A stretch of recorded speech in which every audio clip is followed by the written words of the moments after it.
प्रणवो हरिहन्ताणं प्रणवो सिद्धाणं प्रणवो आयर्याणं प्रणवो वज्रायाणं प्रणवो लोये सर्वसाहुणम्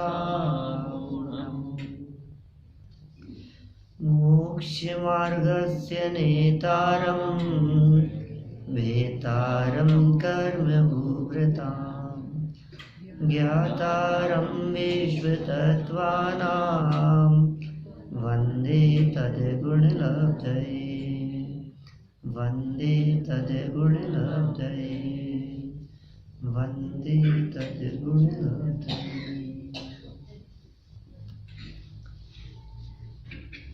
यहाँ केनिया देश की अफ्रीका नगरी इसमें नैरोबी नगरी में तत्वार सूत्र के 6ठे अध्याय को आधार बनाकर कल से हमने कर्म की चर्चा प्रारंभ की थी। कर्म 3 प्रकार के कहे गए मूल में, द्रव्य कर्म, भाव कर्म और नौ कर्म। मैं उम्मीद करता हूं कि इन तीनों का स्वरूप आप लोगों के चित्त में स्पष्ट होगा। यदि स्पष्ट हो तो फिर मैं आगे बढ़ूं। कर्म 3, वापस क्या बेटा, 3 कर्म। एक का नाम द्रव्य कर्म, एक का भाव कर्म, एक का नौ कर्म। द्रव्य कर्म, भाव कर्म और नौ कर्म, ज्ञानावरण, दर्शनावरण, ये जो कर्मों के नाम हैं ये सब द्रव्य कर्म हैं। इन कर्मों के उदय में, इन कर्मों के फल में जो संयोग प्राप्त होते हैं उन्हें कहते हैं नौ कर्म। नौ कर्म में क्या क्या चीज़ें आती है? घर बार, महल मकान, रोटी कपड़ा, खाने पीने की चीज़ें, गहने जेवर, ये जो कुछ भी है हमारे सामने जो भी उपलब्ध हुआ है वो सब कहेंगे हम नौ कर्म। नौ कर्म माने संयोग, जगत के पदार्थ, जितने पदार्थ हैं वो सारे के सारे पदार्थ हैं नौ कर्म, जो हमें हमारे कर्म के उदय से मिले हैं, जिनको हम अपना कहते हैं। अपने मित्र भी अपने नौ कर्म हैं, अपने शत्रु भी अपने नौ कर्म हैं, अपने सगे संबंधी भी अपने नौ कर्म हैं, अपने को अनुकूल लगने वाले भी नौ कर्म हैं, अपने को प्रतिकूल लगने वाले भी नौ कर्म हैं। अच्छे लगते हों तो, अच्छे नहीं लगते हों तो, अच्छे लगना और अच्छे नहीं लगना इससे कोई फर्क नहीं पड़ता, वो सब हमें हमारे कर्म के उदय से मिले हैं। वो सब क्या है? नौ कर्म। द्रव्य कर्म के उदय से मिले नौ कर्म। अब ये जो नौ कर्म मिले थे, इनके मिलने में तो हमारा वर्तमान कुछ काम नहीं कर रहा है, ये मिले हैं, ये पास्ट पर डिपेंड कर रहा है। जैसा पास्ट में किया था वैसा हमारे को ये संयोग मिले हैं। माने जो वर्तमान की परिस्थितियां हैं, हम ऐसा भी कह सकते हैं, किसी एक बहुत बड़े विद्वान ने ऐसा कहा है कि हम आपके वर्तमान को देखकर कह सकते हैं आपका पास्ट कैसा था, कह सकते हैं। और साथ में एक और वाक्य कहा कि हम आपके वर्तमान को देखकर कह सकते हैं आपका फ्यूचर कैसा होगा। दोनों बातें होगी। आपका वर्तमान ये पास्ट का रिफ्लेक्शन है, पास्ट में जो करके आए हैं, पास्ट में जो किया है, आज तक हमारे माध्यम से जो भी किया गया है उन सब का रिफ्लेक्शन वर्तमान में दिखाई दे रहा है। हम सब ने जैन कुल में जन्म लिया, हमें ये जिनवाणी सुनने का अवसर मिल रहा है, हमें सद्भाग्य से ये प्योर माल जैन रिलीजन का मिल गया है। इट मीन्स पास्ट तो हमारा बहुत अच्छा रहा है। क्योंकि यदि भूतकाल अच्छा नहीं होता तो वर्तमान में इतने अच्छे संयोग हमें क्यों मिलते, कैसे मिलते। यहाँ इस देश में रहते हुए भी जिन मंदिर,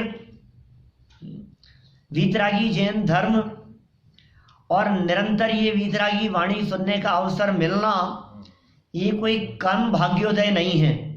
इसका मतलब भूतकाल में बहुत अच्छे कर्म हमारे द्वारा किए गए हैं, पास्ट कुछ बहुत अच्छा बीता है, इसलिए ये अच्छा वर्तमान मिला है। हाँ, अब जो वर्तमान कर रहे हैं, इस वर्तमान की क्रियाकलाप को देखकर, वर्तमान के भावों और परिणामों को देखकर इस बात का अनुमान लगाया जा सकता है कि फ्यूचर कैसा होगा। संयोग मिले ये हमारे पूर्व के कर्म के उदय से, लेकिन इन संयोगों के मिलने पर हमारा मन इनमें लगता है या नहीं, ये दिखा रहा है फ्यूचर कैसा होगा। हमारे चित्त की स्थिरता इससे है या नहीं है, हमारे परिणामों की निर्मलता इन संयोगों के बीच में है या नहीं है। क्योंकि पंडित जी कहते हैं फल तो परिणामों का लगता है।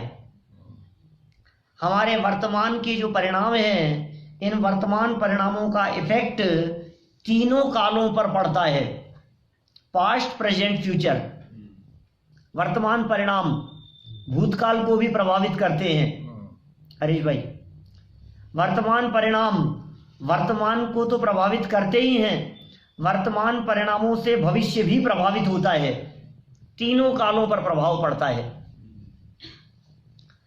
आपके वर्तमान भाव जैसे होंगे वैसा वर्तमान में फील करेंगे, इसमें कौन से आश्चर्य की बात है। जिसके जैसे भाव होते हैं उसकी वर्तमान फीलिंग भी वैसी होती है, प्रेजेंट में वैसा ही फील कर रहा होता है जैसे भाव होते हैं। एक व्यक्ति के चित्त में यदि वर्तमान में गुस्से का भाव आ रहा है तो वो वर्तमान में भी दुखी हो रहा है। यदि वर्तमान में बहुत प्रसन्नता का भाव है, खुशी का भाव है, तो वर्तमान में खुश भी हो रहा है वो। आपके चेहरे की प्रसन्नता आपके चित्त की प्रसन्नता को दिखाती है। तो वर्तमान में जैसे भाव होंगे वैसा आप फल भोग रहे हैं। एक चीज, वर्तमान से फ्यूचर प्रभावित होगा, ये भी कुछ समझ में आती है बात, क्योंकि वर्तमान में हम जो कर रहे हैं वैसा कर्म बंधेगा। वर्तमान में जो कर रहे हैं इसका मतलब भाव कर्म, इन भाव कर्मों से ये बंधेगा और ये फल मिलेगा। ये भाव हुए, ये बंध गया और ये मिलेगा, ये फ्यूचर है। नौ कर्म फ्यूचर है। नौ कर्म जो वर्तमान में मिल रहा है, मिला है, ये पास्ट का फल है। भविष्य में जो नौ कर्म मिलेगा ये वर्तमान के भावों के फल में मिलेगा।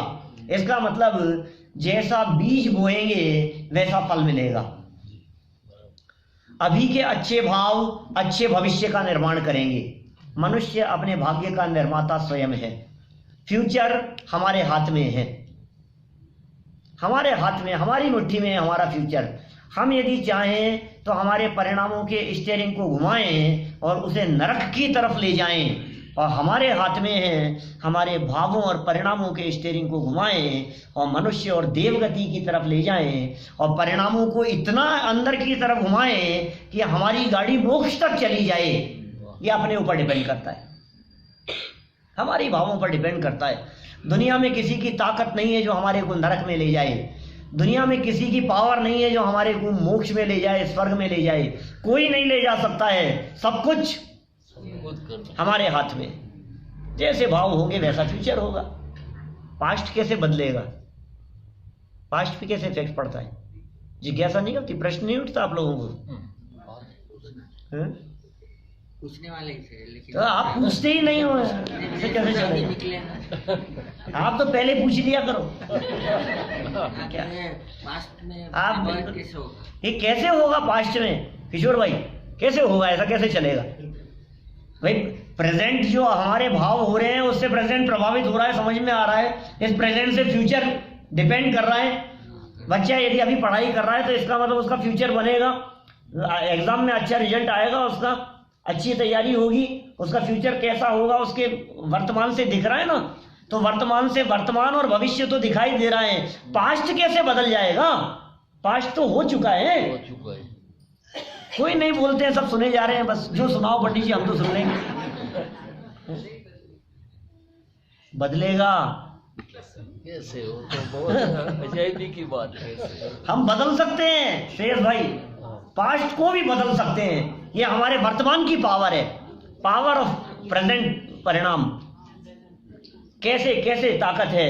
भूतकाल में जो हमारे द्वारा पाप किए गए हैं, भूतकाल में जो हमारे द्वारा कर्म किए गए हैं, 10 साल पहले, 25 साल पहले, 50 साल पहले, 100 साल पहले, पिछले जन्मों में हमने जो पाप किए हैं, जो हुए हैं हमारे द्वारा, फल मिलने के पहले पहले यदि हमारे वर्तमान भाव बदलते हैं तो वो पहले के बंधे हुए कर्म पड़े पड़े बदल जाएंगे।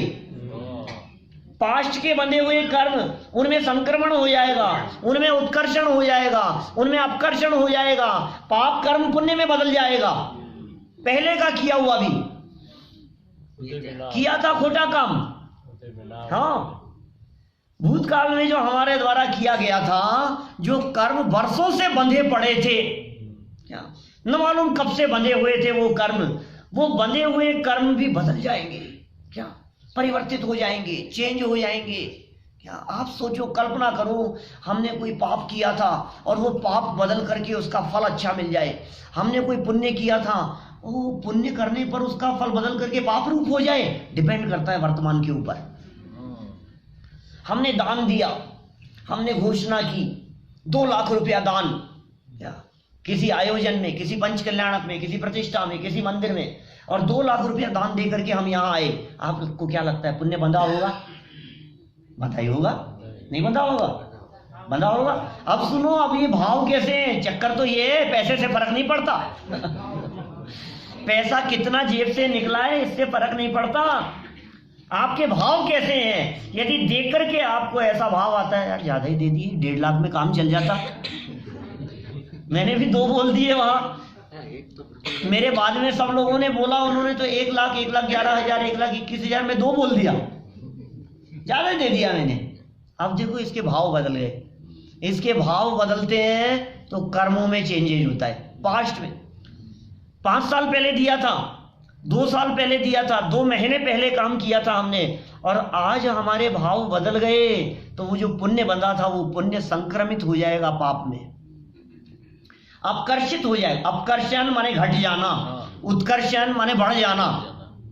भाव अच्छे रखो। कुल मिलाकर के बात ये है, निष्कर्ष क्या है? निष्कर्ष ये है, हमारे परिणाम उज्जवल होने चाहिए, हमारे भाव अच्छे होने चाहिए, हमारे विचार अच्छे होने चाहिए। आप कोई काम कर पाए या नहीं कर पाए, आप मंदिर आ पाए या नहीं आ पाए, आप प्रक्षाल कर पाए या नहीं कर पाए, आप पूजा में बैठ पाए या नहीं बैठ पाए, आप प्रवचन सुनने के लिए फुल टाइम दे पाए या नहीं दे पाए, लेकिन हरीश भाई मन में निरंतर ये चलना चाहिए, मुझे सुनना है, मुझे सुनना चाहिए। मैं सुन नहीं पाया, मैं जा नहीं पाया, मेरी भावना बहुत है। आपकी भावना का फल मिलेगा। भावना भवनाशिनी, भावना का फल मिलता है। जैसे भाव होते हैं, आपके भाव बदलेंगे, आपके कर्म बदलेंगे, आपके कर्म बदलेंगे, आपका भाग्य बदलेगा, आपका भाग्य बदलेगा, आपका जीवन बदल जाएगा। ये सारा का सारा परिवर्तन, ये सब निर्भर कर रहा है हमारे भावों के ऊपर। सारी कंट्रोलिंग पावर अपने पास में है। आज तक हो ये रहा था, हमने अपनी सारी कंट्रोलिंग पावर दे रखी थी किसी दूसरे को, सारी पावर दूसरे को दे रखी थी। भाई साहब क्या हो रहा था, सामने वाले ने गाली दी और 2 लोगों ने हमारी प्रशंसा कर दी, मजा आ गया। क्या अपन भी देखो, आप माने मेरा प्रसन्न होना और मेरा दुखी होना, इसका रिमोट दूसरे के हाथ में। दूसरा व्यक्ति मेरी प्रशंसा करे तो मैं खुश हो जाऊंगा, दूसरा व्यक्ति मेरी निंदा करे तो मैं दुखी हो जाऊंगा। मेरे हाथ में कुछ नहीं है, सब कुछ मैंने कंट्रोल दूसरे के हाथ में दे रखा है। एक प्रवचन किया, 4 लोगों ने प्रशंसा कर दी, तो प्रशंसा कर दी तो मैं खुश हो गया, वाह वाह बहुत अच्छा हो गया, बहुत अच्छा हो गया। और 2 लोगों ने कह दिया पंडित जी मजा नहीं आया, और देखो कैसे चेहरा उतर जाता है। क्यों मजा नहीं आया? तो तुम्हारा मजा किसी दूसरे के चेहरे से आएगा, तुम्हारा मजा दूसरे के ऊपर डिपेंड करता है। 2 लोग प्रशंसा कर दें तो मजा आ जाता है, 2 लोग निंदा कर दें तो बुरा लग जाता है। हम कहें यार बहुत अच्छा लग रहा है प्रफुल्ल भाई, आपका कुर्ता कहाँ से लिया है? लगता है हमारी प्रशंसा हो रही है, हमें मजा आता है, हमें अच्छा लगता है। आपकी मुस्कान बहुत अच्छी लगती है, आप बैठे हुए मुस्कुराते रहते हो, मैं बहुत प्रसन्न रहता हूँ इससे। आपको मुस्कुराते हुए देख करके मैं प्रसन्न रहता हूं। माने मेरा प्रसन्न होना ये डिपेंड करता है आपके ऊपर। सारा कंट्रोल हमने बच्चों के ऊपर दे रखा है, सारा कंट्रोल हमने वाइफ पर, फैमिली वालों पर, फ्रेंड्स पर, सोसाइटी वालों पर, उन पर दे रखा है हमने सब कुछ। जैसा वो कहेंगे, जैसा वो देखेंगे, जैसा वो हमारे बारे में कह देंगे, हम बिल्कुल वैसा ही हो जाएंगे।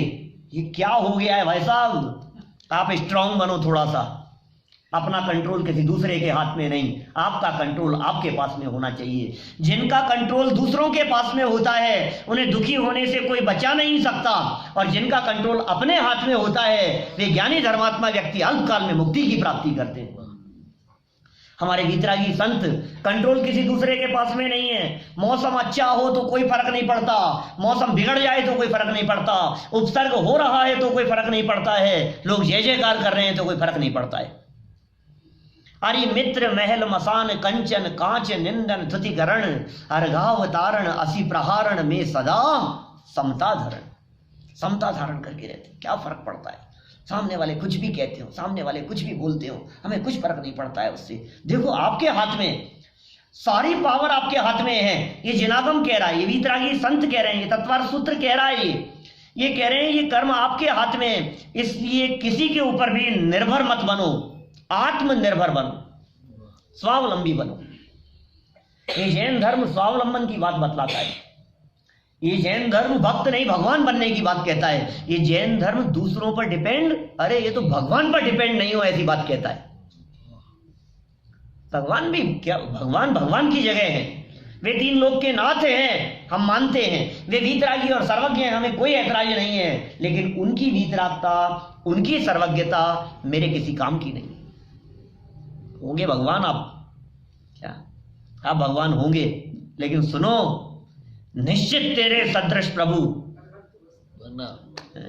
आपके बगल में आकर के बैठने वाला हूं मैं, आपसे कम नहीं हूं, मैं कोई कमजोर नहीं हूं, मेरे में भी वही शक्तियां हैं, मेरे में भी वही पावर है। मैं अपने चित्त को बदलकर, अपने चिंतन को बदलकर, अपनी दृष्टि को बदलकर आप जैसा बन सकता हूं। जो काम आपने किया है, आप क्या सोचते हो मैं नहीं कर सकता? मैं भी कर सकता हूं। आप जैसा पुरुषार्थ मेरे को भी आवे। हाँ, क्यों नहीं आएगा? आ सकता है, बिल्कुल। अनंत शक्ति संपन्न द्रव्य इस देह देवालय में विराजमान है भाई साहब, अंदर में बैठा हुआ है, उसको पहचानो। भाव बदलते ही कर्म बदल जाते हैं, पास्ट बदल जाता है, फ्यूचर बदल जाता है, बैठे बैठे कर्म बदल जाते हैं, आपको पता ही नहीं लगता है अंदर में सब परिवर्तन हो। आप यहां आकर के बैठे हैं, आपको पता नहीं है अंदर में कर्मों में क्या परिवर्तन हो रहा है, आपको पता ही नहीं लगेगा। अंदर के अंदर बदल रहे हैं, कर्म के कर्म बदल रहे हैं। अनंत कर्म परमाणु आत्म प्रदेशों के साथ में जो चिपके हुए हैं, वे कर्म परमाणु ऑटोमेटिक कन्वर्ट हो रहे हैं, ऑटोमेटिक बदल रहे हैं। किस में बदल रहे हैं? पूर्व के किए गए पाप पुण्य में कन्वर्ट हो रहे हैं। हमें तो कुछ चमत्कार दिखाओ तो महिमा आती है भाई साहब, हमें तो कोई ऐसा चमत्कार दिखाओ। देखो, हमें तो यदि महावीर भगवान का चमत्कार दिखा दो तो हम रोज मंदिर आना शुरू कर दें। हमें कोई चमत्कार ही नहीं दिखता है, हमें कुछ लगता ही नहीं। आपके कोई अतिशय नहीं है क्या मंदिर का कुछ? अतिशय क्षेत्र की चर्चा आई थी ना सुबह के उसमें पूजा में। कोई अतिशय थोड़ा बहुत यदि हो ना, कर दो यार विशाल भाई, थोड़ा सा कुछ दिखा दो तो देखो फिर आप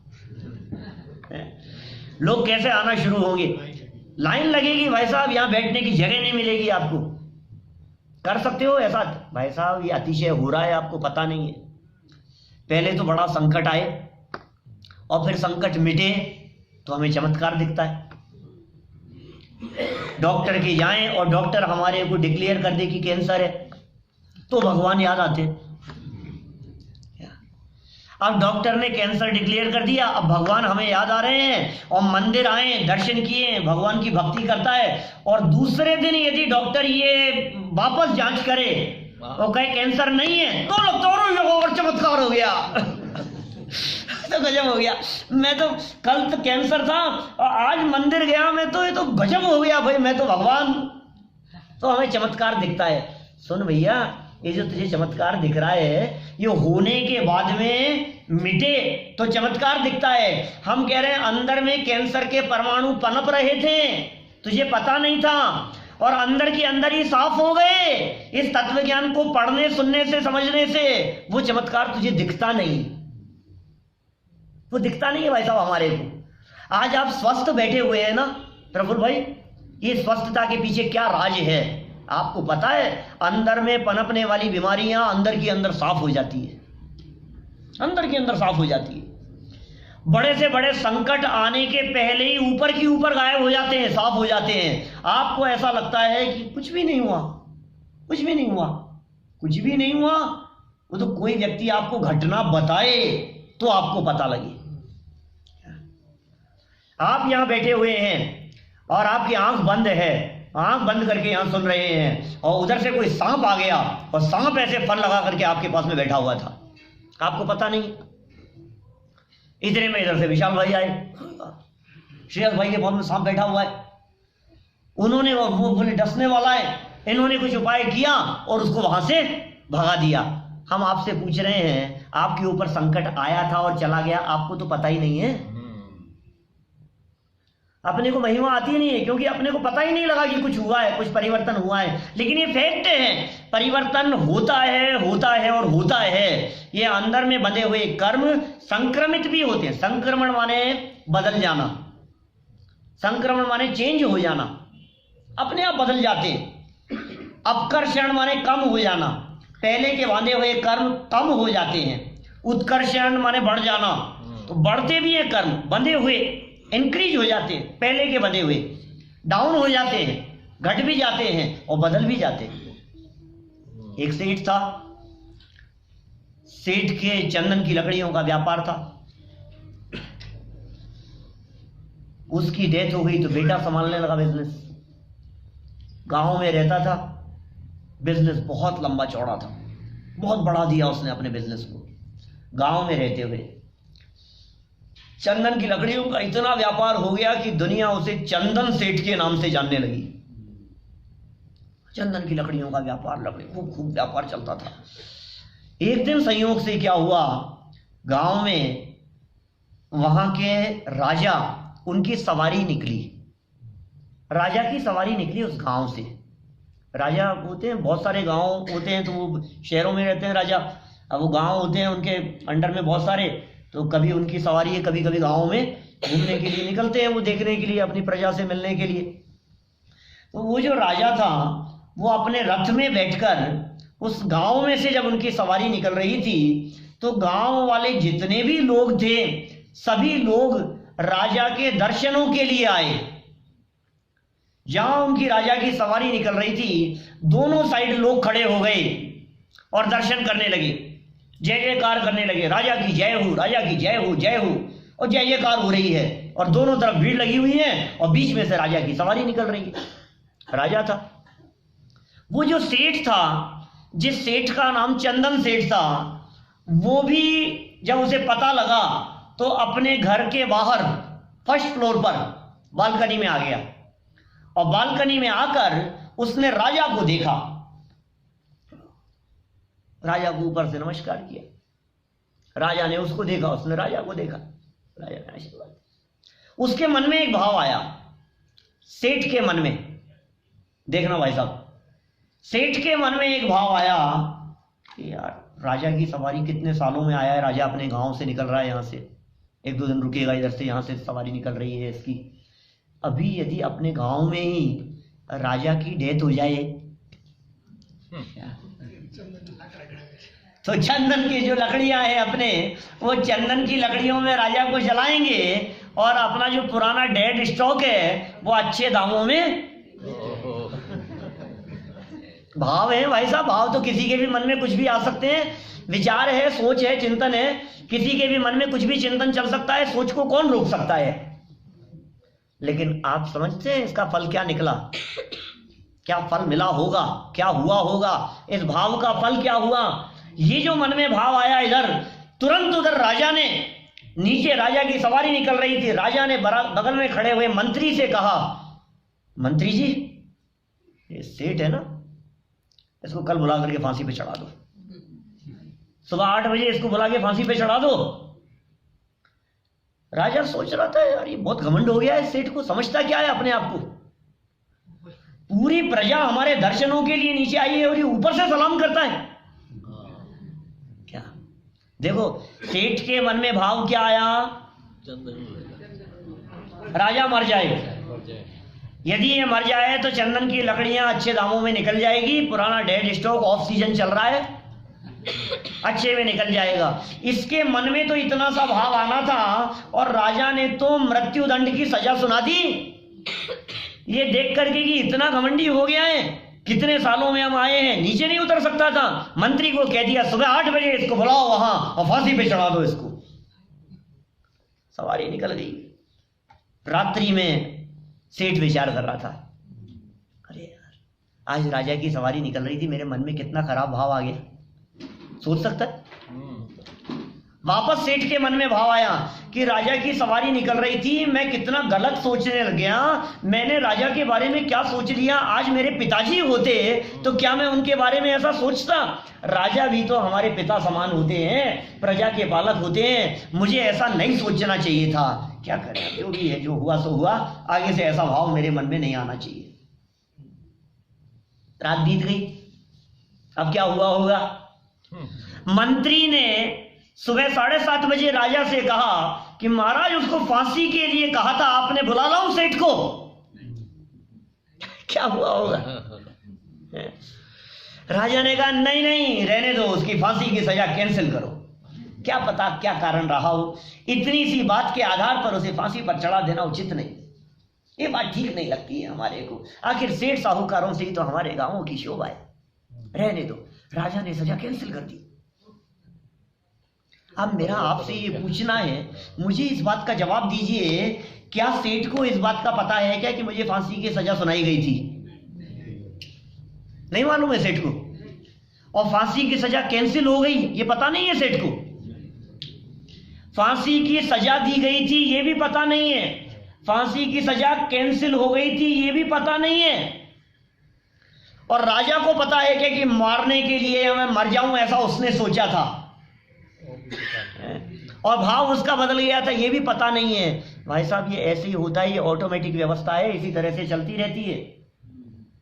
आपके मन में किसी के लिए खोटा भाव आया, तुरंत उसके मन में आपके लिए कुछ और भाव आ गया। ये कर्म की चाल इस तरह की चलती है।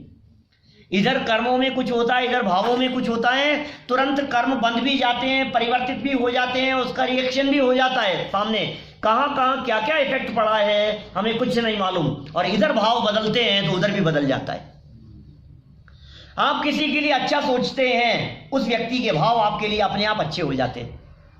आप किसी व्यक्ति के लिए बुरा बुरा बुरा बुरा बुरा बुरा सोचते रहते हैं, उस व्यक्ति के मन में भी आपके लिए द्वेष भाव जागृत होता रहता है। गृहस्थी अच्छी चलती है कि नहीं चलती है? आपस में बनती है कि नहीं बनती है? सब ऐसे चुप हो गए जैसे क्या कहें हैं, सांप सूंघ गया है। आपको यदि अपने बेटर हाफ की बुराइयां दिखाई देती है तो समझ लेना उसके चित्त में भी आपके प्रति द्वेष भाव चलता है। और आपके मुख से यदि उनकी प्रशंसा निकलती है तो निश्चित मान करके चलिए उनके हृदय में भी आपके प्रति बहुत प्रेम का भाव होगा। ये सहज है। ये आप अच्छा बोलिए, अच्छा सोचिए, अच्छा करिए, आपकी सोच यदि अच्छी होगी, कुल मिलाकर के बात ये है हमारे भाव, हमारी क्रिया, हमारा मन वचन काय, 3 चीजें, इनसे कार्याण वर्गणाएं कर्म रूप परिणमित होकर के आती है। ये पहला सूत्र है 6ठे अध्याय का। काय वांग मन है कर्म योग है। सूत्र क्या है? रिपीट कर सकते हैं आप लोग? हिसाब किताब ही नहीं है हमारे सामने। अरे ये आधी लाइन भी नहीं है। काय वांग मन है कर्म योग है। काय वांग मनेंगे, बोलिए। काय वांग मन है कर्म योग है। काय वांग मने कर्म योगी है। आप जब तक नहीं बोलेंगे तब तक बोलता रहूंगा मैं। काय वांग मन है कर्म योग है। काय वांग मन है कर्म योग है। काय वांग मन है कर्म योग है। 3 बातें हैं। काय वांग मन है। काय मने शरीर, वांग वचन, और मन है मन, और कर्म माने इनकी क्रिया। बोले योग, ये योग से होती है। माने योग जो है, योगों के कारण ही, आत्म प्रदेशों की इस चंचलता के कारण ये मन वचन काय की इस चंचलता के कारण आत्म प्रदेशों में जो क्रिया होती है उससे कर्म आते हैं। मन कैसा है, वचन कैसा है, काय कैसा है, आपकी प्रवृत्ति कैसी है, आपका उठना बैठना किस चीज के लिए है, आपकी देह की प्रवृत्ति क्या हो रही है। ये शरीर की प्रवृत्ति, देह, आपका उठना बैठना, चलना, गमन करना, खाना पीना, नहाना धोना, सब कुछ, ये सब क्या है, काय। आप मंदिर की तरफ जा रहे हैं, ये काय की प्रवृत्ति। आप बिजनेस की तरफ जा रहे हैं, काय की प्रवृत्ति। आप किसी को बचाने के लिए जा रहे हैं, आप किसी को मारने के लिए जा रहे हैं, शरीर की प्रवृत्ति। वचन, वचन कैसे बोले जा रहे हैं हमारे माध्यम से, और हमारे मन में क्या चल रहा है। मन, वचन, काय, इन तीनों की क्रिया, इससे होती है आत्म प्रदेशों की चंचलता। और उसके बारे में उमा स्वामी आचार्य ने दूसरा सूत्र दिया, स आश्रव है, उसका नाम आश्रव है, उससे कर्म आते हैं, कर्म बंधते हैं, उसे आश्रव कहते हैं। पॉइंट समझ में आ रहा है। शरीर, मन, वाणी, इन तीनों की जो भी चेष्टा होगी, यद्यपि देह मन वाणी का कर्ता धर्ता आत्मा नहीं है, त्रिकाल नहीं है, शरीर मन वाणी के कर्ता धर्ता हम त्रिकाल नहीं है, लेकिन उसके बावजूद भी शरीर मन वाणी की प्रवृत्तियां आत्म परिणामों में के साथ में निमित्त नैमित्तिक संबंध रखती है। शरीर की प्रवृत्ति कैसी है, वचनों की प्रवृत्ति कैसी है, और मन की प्रवृत्ति कैसी है, ये कह रहे हैं स आश्रव है, उससे कर्म का आश्रव होता है। कर्म कल बताए थे हमने, कर्म क्या होते, कर्म क्या होते, क्या आता है भाई साहब, क्या आ रहा है। बिजनेस चल रहा है हमारा, आप बिजनेस करते हैं, जॉब करते हैं, रिटायर्ड, आप विशाल भाई बिजनेस है, आप भाई साहब बिजनेस, सब बिजनेस मेरे यहाँ पे, सब लोगों का बिजनेस है, जॉब वाले कोई नहीं है क्या, हैं पीछे हैं जॉब वाले, जॉब है आपका पक्का, बिजनेस तो नहीं है। ये कह रहे हैं बिजनेस है, आप बिजनेस करते हैं, आपका व्यापार चलता है, मन वचन का ऐसे व्यापार चलता है, और दिन रात चलता है, 24 आवर्स चलता है। कोई लाइन याद आती है आपको पूजा की? बहुत बढ़िया बगड़ा जी, दिन रात शुभाशुभ भावों से मेरा व्यापार चला करता, मानस वाणी और काया से आश्रव का द्वार खुला रहता। दिन रात शुभ और अशुभ भावों से मेरा व्यापार चलता है। शुभ भाव और अशुभ भाव निरंतर चलते रहते हैं, इधर भाव बदलते हैं, उधर कर्म आते रहते हैं, कर्मों का आना और जाना लगा रहता है। जिस तरह से बिजनेस में कुछ आना जाना होता रहता है ना, बिजनेस होता है तो क्या होता है, कुछ आता है कुछ निकलता है, इधर से परचेज करते हैं इधर सेल आउट करते हैं, तो यही तो होता है, आना जाना चलता है। शुभ और अशुभ भावों से इन कर्मों में भी परिवर्तन होता रहता है। कब कब नहीं होता ये बताओ? निरंतर, हर समय शुभ और अशुभ 24 घंटे बदलते हैं भाई साहब, हर समय बदल रहे हैं। ये जो आश्रम कह रहे हैं ना यहाँ, मन वचन काया की चेष्टाओं से ये निरंतर हो रहा है। साहब निरंतर तो हो रहा है, लेकिन मंदिर में बैठ करके तो पुण्य बांधते हैं ना, मंदिर में बैठते हैं तो पुण्य बांधते हैं, पाप भी बांधते हैं, मंदिर में भी पाप। क्या बात कर रहे हैं? भाव कैसे हैं? क्योंकि फल लगता है वो भावों का लगता है, क्रिया का नहीं। क्रिया से कुछ फर्क नहीं पड़ता है, कितनी क्रिया है, कैसी क्रिया है, उस क्रिया से ज्यादा फर्क नहीं पड़ता। फर्क पड़ता है आपके भाव कैसे, क्रिया कैसी भी हो। भाव अच्छे होंगे तो क्रिया भी अच्छी होगी, नो डाउट, लेकिन आपकी क्रिया कैसी है, उसके साथ साथ में भाव किस तरह के हैं। और सुनो, हर अंतर्मुहूर्त में भाव बदलते रहते हैं। भाव तो प्रतिक्षण बदल रहे हैं, अच्छे से बुरे और बुरे से अच्छे। बैठे बैठे भी पुण्य भी बांधता है और पाप भी बांधता है। मंदिर में बैठे बैठे पाप बांध सकता है और घर में बैठे बैठे पुण्य बांध सकता है। दुकान पर बैठ करके पुण्य बांध सकता है और मंदिर में बैठ करके पाप बांध सकता है। तो फिर यार ये तो अच्छा कहा पंडित जी आपने, हम दुकान पे बैठेंगे ना। यदि दुकान पे बैठ के पुण्य बनता हो तो ये तो आज तक तो किसी पंडित जी ने बताया नहीं था हमारे को। हाँ बच्चे आ गए ये बात बताने वाले। तो दुकान पे बैठ के पुण्य बांधेंगे, मंदिर आके पाप क्यों बांधे अपन? कि नहीं भाई ऐसा नहीं है, आपके जैसे भाव होंगे वैसा कर्म बंधेगा। बैठे बैठे भी, यहां बैठे बैठे भी ये जीव पाप बांध सकता है, बंधता है। कितने 1 घंटे का प्रवचन है ना, नियम से पाप बांधा है आपने बीच में। नियम है, नियम, क्योंकि 48 मिनट मैक्सिमम है। 48 मिनट से ज्यादा कोई भी एक तरह का भाव रह ही नहीं सकता है, चाहे पुण्य हो चाहे पाप हो। 48 मिनट से ज्यादा नहीं रह सकता है। एक पुण्य परिणाम, एक शुभ भाव, उस शुभ भाव की मैक्सिमम लिमिट कितनी है? 48 मिनट मैक्सिमम लिमिट। उसके बाद में वो अशुभ में बदलेगा, अशुभ से शुभ में बदलेगा। इसका मतलब ये हुआ कि 1 घंटे यदि मंदिर में बैठे हैं तो पाप भी बांध रहे हैं। क्या पाप किया होगा बताओ? पकड़ में आता है कोई पाप? ये ऐसा थोड़ी, यहाँ बैठे बैठे हम क्या पाप करेंगे? आपका प्रवचन सुन रहे हैं, अभी आपका प्रवचन सुनने में भी पाप लगे तो कल से बंद करें।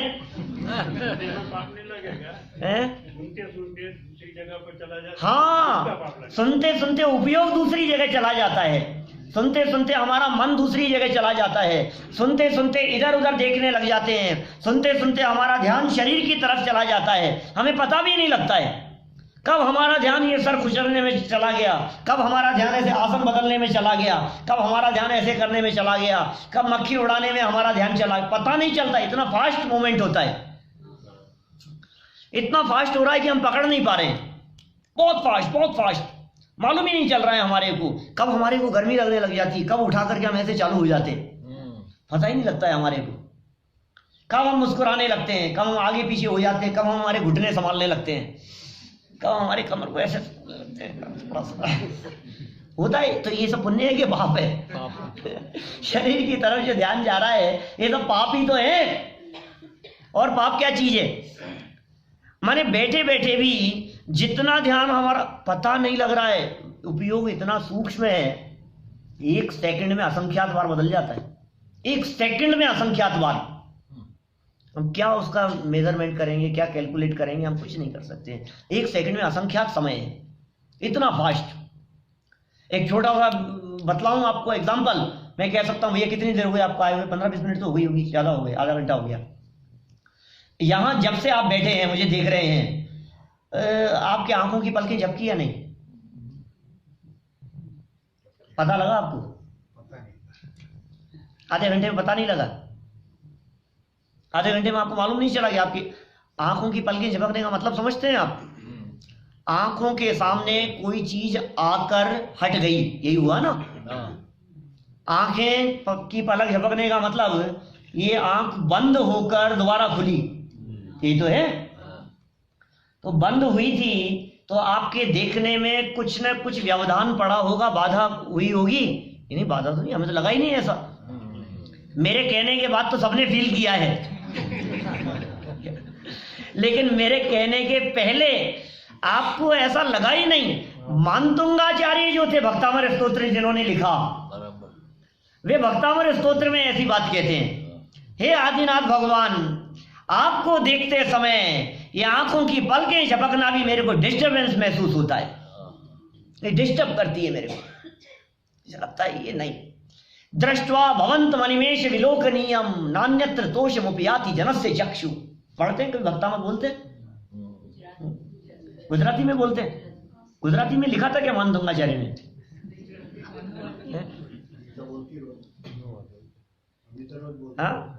संस्कृत में बोलना चाहिए, बड़ा मजा आएगा। मूल शब्द हैं उनके, है ना? गुजराती में बोलो तो भी कोई दिक्कत नहीं है, मेरे को कोई बाधा नहीं है। भाव समझ में आना चाहिए उसका। कुल मिलाकर के बात ये है, दृष्ट्वा भवंत मनिमेष विलोकनीयम नान्यत्र तोषमुपयाति जनस्य चक्षु। दृष्ट्वा देखकर, भवंतम आपको, दृष्ट्वा भवंतम कैसे हैं आप, अनिमेष विलोकनीयम नेत्रों की पलकें झपकना भी डिस्टर्बेंस महसूस होता है, ऐसा मानतुंगाचार्य कह रहे हैं। आपके और मेरे बीच में मेरी दृष्टि आपके ऊपर पड़ रही है, मुझे ऐसा लगता है कि ये पलक भी नहीं झपकनी चाहिए, आपके और मेरे बीच में पलकें भी क्यों आ जाए, ऐसा वो कहते हैं। कितना फास्ट हो रहा है मूवमेंट, हमें पता नहीं लग रहा है। भाव इतने फास्ट बदल जाते हैं, बैठे बैठे दुकान पर जा जाते हैं, बैठे बैठे घर पर चले जाते हैं, बैठे बैठे बिजनेस में चले जाते हैं, इधर उधर की बातें याद आने लग जाती है, फिर घूम करके आ जाता है। सबसे तेज दौड़ने वाली यदि किसी की गति है मन दौड़ता है, कहीं भी चला जाता है, दौड़ करके चला जाता है, वापस लौट करके आ जाता है। ये कह रहे हैं आपके मन की प्रवृत्ति ये पुण्य भी बांध सकती है और ये पाप भी बांध सकती है। इट डिपेंड्स वो प्रवृत्ति कैसी है। इसके बारे में आगे सूत्र दिया इन्होंने, सूत्र नंबर 3। ज्यादा डिटेलिंग तो नहीं करनी है श्रेयस भाई, बराबर ना। तीसरा नंबर का सूत्र दिया। पहला सूत्र क्या था? काय वांग मनः कर्म योग है। काय वांग मनः कर्म योग है। दूसरा सूत्र था स आश्रव है। स माने वह, वही आश्रव है। आश्रव माने कर्मों का आना। कर्म आएंगे तो कर्म बंधेंगे, कर्म बंधेंगे माने द्रव्य कर्म। ये वही कल वाली बात याद रखना, ये द्रव्य कर्म। ये किससे हुए? काय वांग मन है। इसमें जो मन था, मेन भाव था, उससे कर्मों का आश्रय हुआ और कर्म बंधे, और कर्म बंधेंगे तो वो कर्म फल देंगे, और फल देंगे तो पैसा आएगा कि पैसा जाएगा, कि पैसा चोरी चला जाएगा, कि पैसा पड़ा रहेगा, शरीर कैसा होगा, स्वास्थ्य कैसा होगा, तबीयत कैसी रहेगी, हार्ट का ऑपरेशन होगा कि ब्लॉकेज आएगा कि नहीं आएगा, कि दवाइयों से ठीक हो जाएगा कि ऑपरेट कराना पड़ेगा, कि अटैक आने पर सीधा ही कुछ भी हो सकता है। ये किसके ऊपर चलेगा? ये इस पे, और ये किस पे चल रहा है? भाव पे। तो ये यहां क्या कह रहे हैं? स आश्रव है। आश्रम होगा, आश्रम में तकलीफ नहीं है, आश्रम में किसी को तकलीफ नहीं होती है, कर्म बंधन में भी तकलीफ नहीं है। अरे भाई कर्म बंध रहा है, अपने को क्या तकलीफ है, बनते रहने दो। तकलीफ तो तब होगी बेटा जब उदय में आएगा, तकलीफ तो तब होगी जब उसका फल मिलेगा। अभी अभी क्या तकलीफ है? इसलिए कहते हैं ना, ये जीव हंसते हंसते कर्म बांधता है, और जब फल भोगने का समय आता है रोता है। तो हम कह रहे हैं भैया, यदि तू कर्म बंधते समय ही सावधान हो जाए तो फल भोगते समय तुझे रोना नहीं पड़े। क्यों नहीं कर्म बांधते समय सावधान रहता है? हर समय सावधान रहो, हर समय सावधान रहो, सचेत रहो, जागृत रहो, अपना उपयोग इधर उधर मत भटकाओ। ये उपयोग भटकाने के लिए नहीं है, ये उपयोग अपने में रमाने के लिए है। कर्म कुछ नहीं बिगाड़ सकते आपका। ये कर्म है ना, ये कर्म बिगाड़ते नहीं है सच में, ये तो हमारे ही कर्म खोटे हैं। मतलब भाव कर्म खोटा होता है तो द्रव्य कर्म इस प्रकार का बंधता है। तभी कह रहे हैं स आश्रव है, उससे कर्म का आश्रव हुआ। अब कहते हैं शुभ है पुण्य से अशुभ है पापस्य। 3 नंबर सूत्र, बुक्स नहीं है, कम लोगों के पास में है। शुभ है पुण्य से अशुभ है पापस्य। शुभ है बोल तो सकते हैं सब, किताब नहीं है तो क्या हुआ? शुभ है पुण्य से, शुभ है पुण्य से, और अशुभ है पापस्य। इसका मतलब शुभ परिणाम होगा तो पुण्य बनेगा, अशुभ परिणाम होगा तो पाप बनेगा। तो पाप बांधना भी हमारे हाथ में और पुण्य बांधना भी हमारे हाथ में है। तो बोलो क्या करना है? पाप और पुण्य यदि दोनों बांधना आपके हाथ में है तो क्या पाप क्यों बांधते हो फिर आप? दोनों आपके हाथ में है ना, पाप भी आपके हाथ में है, पुण्य भी आपके हाथ में है, तो आप आखिर पाप बांधते ही क्यों हो? पुण्य ही क्यों नहीं बांधते हो? आपके कंट्रोल में है तो करो ना। कि क्या करें, चाहते तो बहुत हैं क्या, लेकिन बस नहीं चलता है। ये आ जाता है पंडित जी, ये अशुभ भाव आ जाता है, ये पाप भाव आ जाता है। हमारे नहीं चाहते हुए भी ऐसे भाव हमारे मन में आ जाते हैं। क्या करें कि सुनो, बुद्धि पूर्वक अपना उपयोग तत्व विचार में लगाओ। बुद्धि पूर्वक, अबुद्धि पूर्वक आपका उपयोग दौड़ेगा विषय कषाय की तरफ। बुद्धिपूर्वक क्या काम करना है? बुद्धिपूर्वक तत्व विचार में उपयोग लगाओ, बुद्धिपूर्वक जनवाणी के अभ्यास में अपना उपयोग लगाओ, बुद्धिपूर्वक देव शास्त्र गुरु के सानिध्य में अपना उपयोग लगाने का प्रयास करो। शुभ है क्या? शुभ है काय वांग मन शुभ है। काय वांग मन 3 थे ना वो, अब ये उन तीनों के लिए कह रहे हैं। सहस्त्र में और फिर शुभ है, तो ये 3 का शुभ होना। शरीर की प्रवृत्ति शुभ रूप होना, वचन की प्रवृत्ति शुभ रूप होना, मन में शुभ भाव आना, ये 3 बातें, ये शुभ यदि होगा तो पुण्य से पुण्य कर्म का आश्रव होगा, बैलेंस बढ़ेगा पुण्य कर्म का। पुण्य चाहिए कि नहीं चाहिए आपको? पुण्य चाहिए कि नहीं चाहिए? हैं? मुझे मालूम है मैं कौन सी सभा में बैठ के पूछ रहा हूं। इस सभा में तो यही जवाब आएगा कि हमें तो पुण्य नहीं चाहिए। पक्का नहीं चाहिए? चाहिए? आपको चाहिए। ये देखो ये सच्ची बात कहते हैं, बाकी सब झूठ बोल रहे हैं। मंदिर में बैठ के मायाजारी कर, चाहिए सबको पुण्य, और नहीं अभी पुण्य चाहिए ऐसा कहेंगे तो पंडित जी क्या सोचेंगे। इसलिए अपन तो यही कहो, हमें तो नहीं पंडित जी, पाप और पुण्य दोनों तो भेड़िया हैं। मुझे तो दोनों नहीं चाहिए, पाप भी नहीं चाहिए, पुण्य भी नहीं चाहिए, हमें तो धर्म करना है। बातें करने में बहुत होशियार है सब। हमारे अगर पाप और पुण्य दोनों नहीं चाहिए। अच्छा ऐसा बतलाओ कि आपके घर में संपत्ति बढ़ती रहे वो अच्छा है कि घर में चोरी हो जाए वो अच्छा है? तो बोलो क्या चाहिए आपको? चोरी हो जाए वो, देखो चोरी होती है वो पाप के उदय से होती है, पाप कर्म के फल में, और संपत्ति बढ़ती है वो पुण्य के उदय से बढ़ रही है, ऐसा समझो आप। तो पुण्य चाहिए कि पाप चाहिए? पुण्य और पाप का अंतर मालूम है आपको? दुनिया में ऐसे सारे काम जो काम आपकी इच्छा के विरुद्ध होते हैं वे सारे काम पाप कर्म के फल में होते हैं, पाप के उदय से होते हैं।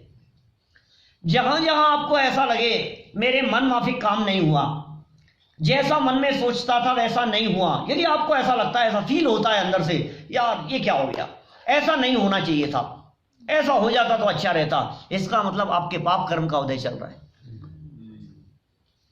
और जब आपको ये लगता है मैंने कही थी ना ऐसा ही हुआ है, तो इसका मतलब आपके पुण्य का उदय चल रहा है। आपको यदि ऐसे लगता है कि शाम को डोसे बनने चाहिए और डोसे बन गए तो आपके पुण्य का उदय।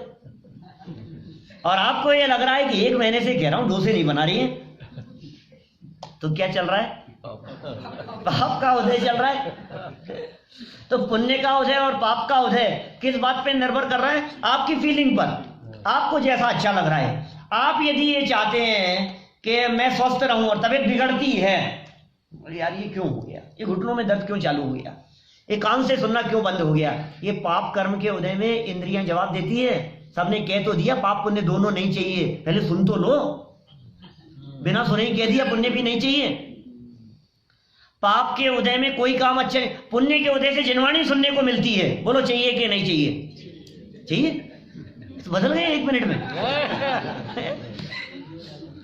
पुण्य के उदय से देव शास्त्र गुरु का समागम मिलता है, पुण्य के उदय से वीतरागी जिन शासन मिलता है, पुण्य के उदय से मनुष्य देह मिलती है, पुण्य के उदय से उत्तम कुल मिलता है, पुण्य के उदय से क्षयोपशम अच्छा होता है, पुण्य के उदय से सारी अनुकूलताएं मिलती है, पुण्य के उदय से समझ बढ़ती है, पुण्य के उदय से लोग आपकी आज्ञा और निर्देशन में चलते हैं, पुण्य के उदय से ये वीतरागी तत्व ज्ञान और ये जिनवाणी सुनने का अवसर मिलता है। बोलो चाहिए कि नहीं पुण्य?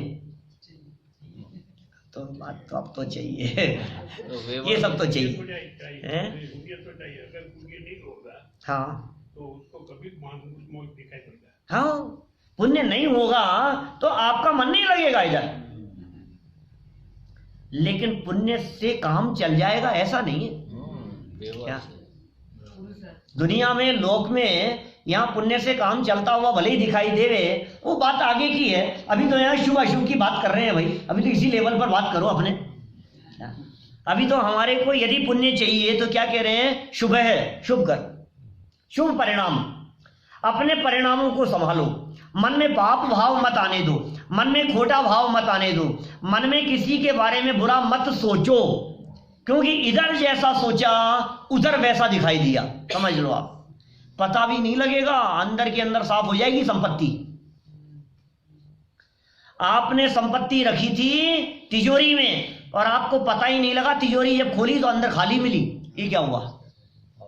ये पाप कर्म का उदय कि साहब चोरी चला गया होगा, पता नहीं क्या हुआ, चाबियां भी मेरे पास में थी, ये कैसे गायब हो गया। ऐसे ही हो जाता है।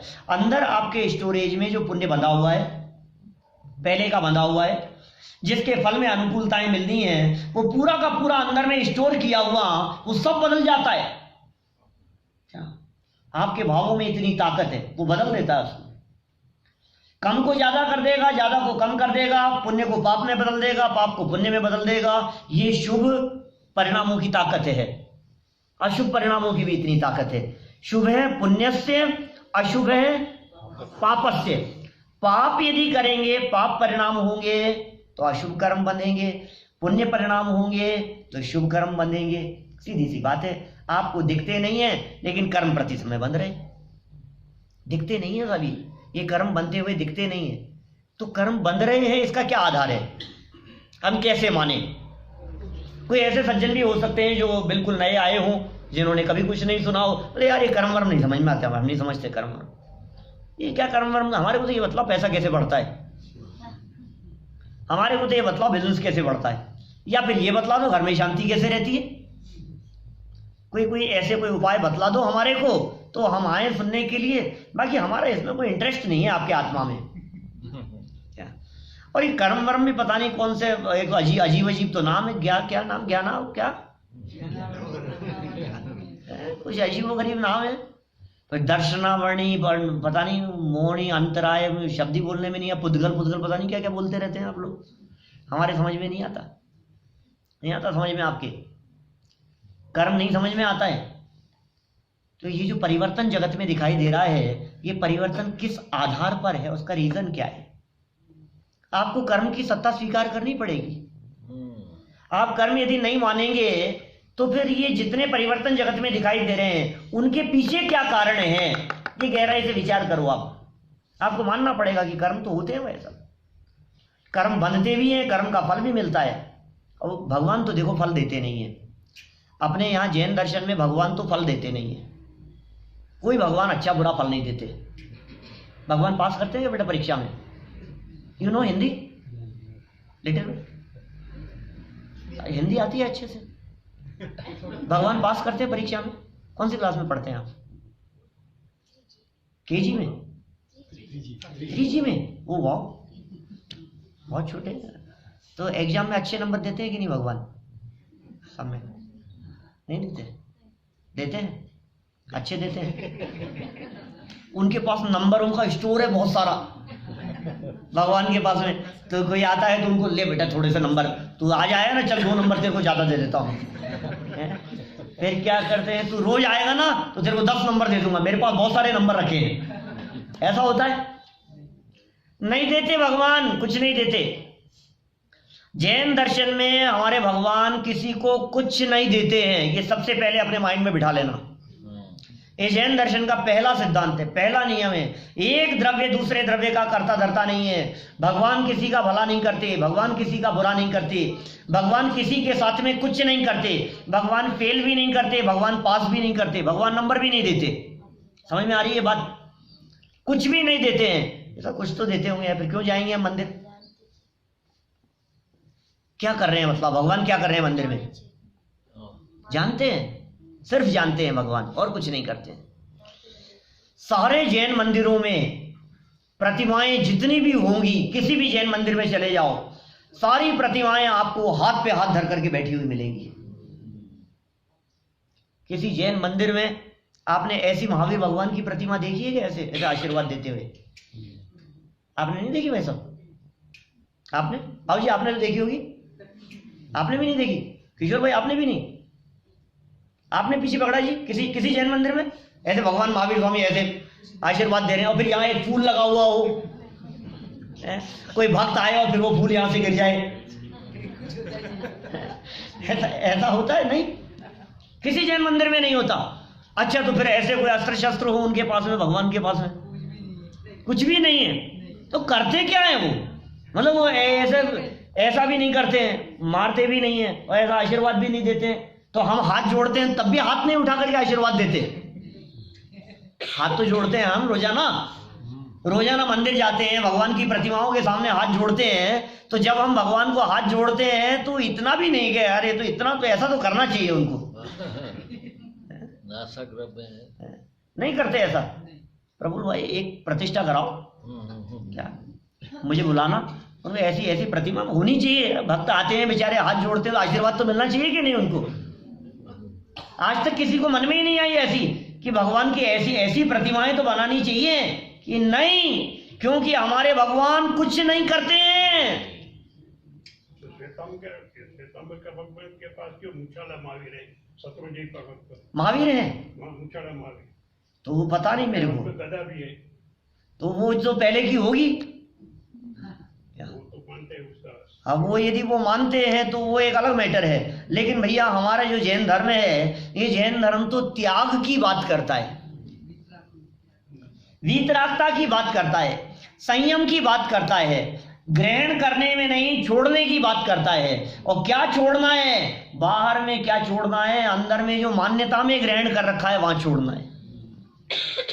राग छोड़ना है, द्वेष छोड़ना है, मोह छोड़ना है, ममत्व बुद्धि छोड़नी है। जिसने ये अंदर से सब कुछ छोड़ दिया, जिसने राग द्वेष काम आदि जीते सब जग जान लिया, वो भगवान है हमारे।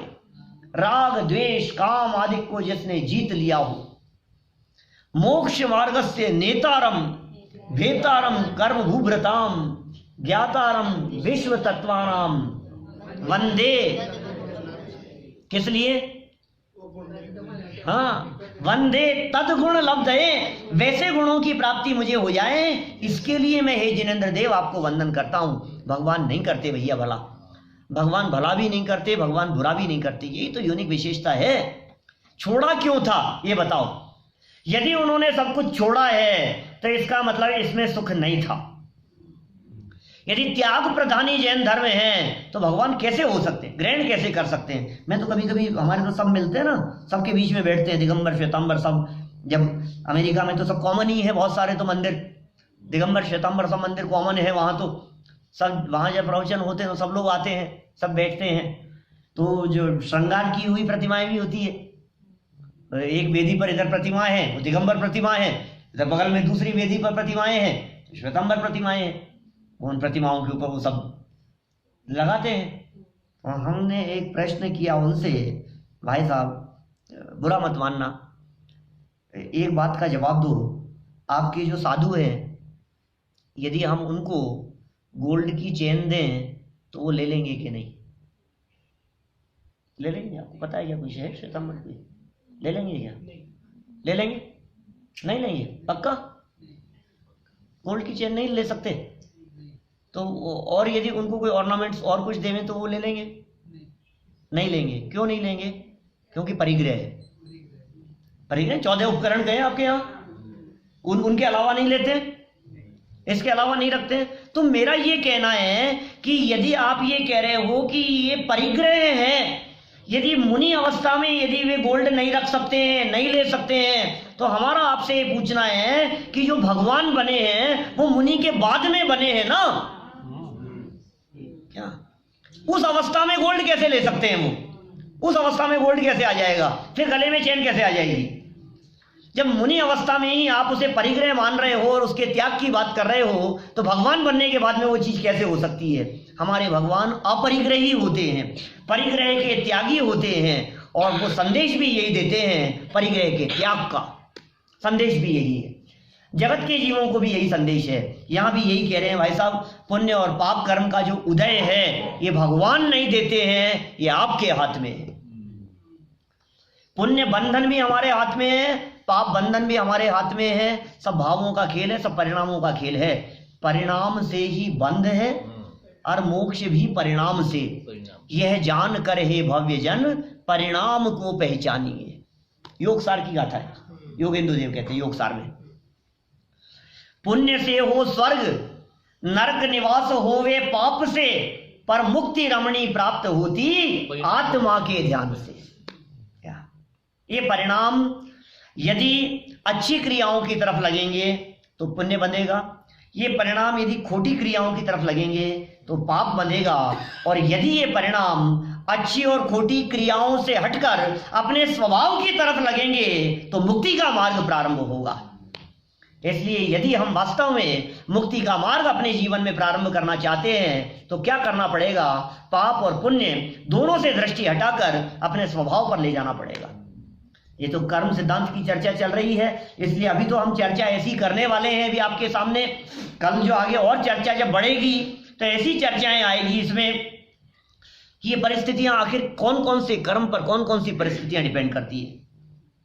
हमें यदि परिस्थिति ऐसी बदलनी है तो कौन से कर्म में परिवर्तन करना पड़ेगा, और कौन से कर्म में परिवर्तन होगा तो वो परिवर्तन किस तरह के भावों से परिवर्तन होगा, ये चर्चा यहाँ चलने वाली है। और जब ये चर्चा चलेगी तो निश्चित रूप से आनंद आएगा, हमें बेसिकली पता लगेगा कि हमें करना क्या है, क्या करना चाहिए। ये कर्म की चर्चा कर्म में उलझने के लिए नहीं है, ये कर्म की चर्चा कर्म से दृष्टि हटाकर स्वभाव सन्मुख आने के लिए है। सच में तो हमारी दृष्टि समस्त कर्म और संयोगों से हटकर स्वभाव सन्मुख हो जाए, इसी भावना से हम बात को यहीं विराम देते हैं।